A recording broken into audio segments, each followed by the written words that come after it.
weeks, I kept saying it's so close. It's so close that I can almost taste it. And it finally happened. I'll put the light on here. What's going on, guys? This is the Club of the Man 1993, and this is episode number 184 of WWE Turn Alert, as we have a long away heel turn since last summer that I am pretty sure was 100% solidified on this past week's episode of Friday Night SmackDown. Apollo Crews solidified a heel turn by interfering in the Intercontinental Championship Open Challenge match, Big E and Shinsuke Nakamura, and caused a DQ and left Big E out, laid him out with a drop kick. So Apollo Crews was slated for a big singles push last summer. It got derailed a tad bit when he was written out of the Money in the Bank ladder match with a kayfabe injury, and then he would win the United States Championship. And of course, that would be the first time he won a championship in his WWE career, as he's been definitely one of the most misused talents for sure since he came to the main roster in 2016. It also was partially because they just brought him up way too soon. Again, this was someone that should have had a run with the NXT Championship. I still think that should have happened for him in NXT for sure. But then he was just the biggest opportunity Apollo Crews had up until last year was when he faced The Miz for the IC title at SummerSlam in 2016, and then he lost.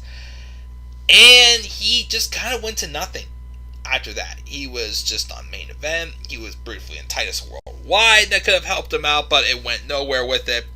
And then last summer, they brought him over to Raw, when Paul Heyman was the executive director of Monday Night Raw, and he wanted to push Apollo Crews. But then Heyman got fired, and that was while Crews was United States champion. Had Heyman not gotten fired, I think they would have had Apollo Crews join the Hurt Business.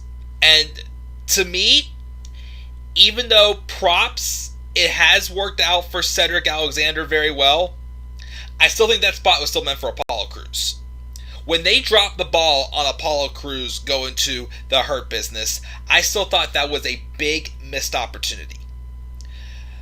They put him over on SmackDown, because if they didn't put him over to SmackDown, Apollo Crews would have still been stuck in catering.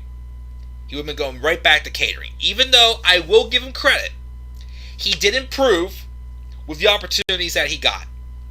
He still was not hitting it on the absolute highest note I know Apollo Crews can do. But I feel like if he didn't move over to SmackDown and got thrown into the storyline with Big E and the Intercontinental Championship, he would be back in catering. It would be just like it was before he moved over to Raw right after WrestleMania last year. But obviously, he's earned a couple opportunities for the IC title, and he's not succeeded. So you can see each opportunity he's gotten, he's grown frustrated. He's just like, just one more chance, because he had glory in his hand last summer when he was the United States champion. Unfortunately, though, they were playing a storyline where it was like, okay, he worked so hard to get to that glory, but he was always worried about dropping that championship. So he was doing like little things to be able to retain.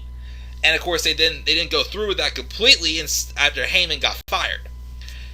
And of course, he eventually would drop the United States Championship to Bobby Lashley, and they would choose Cedric Alexander to join the Hurt Business instead of him.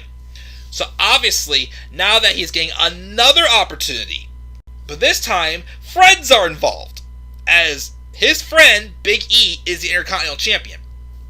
And when Big E tells him that, hey, you've had how many chances, man, back of the line, back to catering, it's someone else's turn here. That just got to Apollo Crews.